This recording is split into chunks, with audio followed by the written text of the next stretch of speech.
He just appeared, and then he crouched and knifed me. Didn't even stare at me. What a douchebag. You can get bedded upon.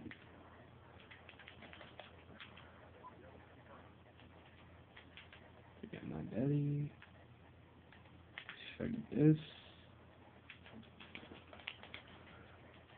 Gonna have to use the akimbo a little bit more. Getting annoyed with these guys.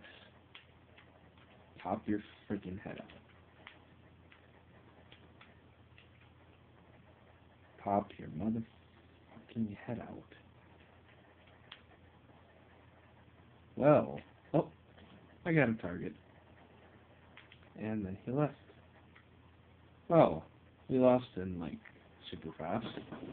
Basically, to determine the sniper rifle's overall effectiveness, it just isn't as good. It's not on par with all the other sniper rifles. It's a good sniper rifle, but it's better if you silence it.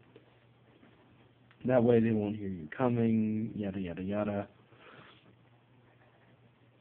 It's relatively an okay sniper rifle. I personally prefer the SR, or even the XPR at this point, but I used to use the FCU back at the beginning, so I never hated on it, because like I said, I was a big fan of Dragunov. Anyways, this is 13 Dragon Blades, signing off.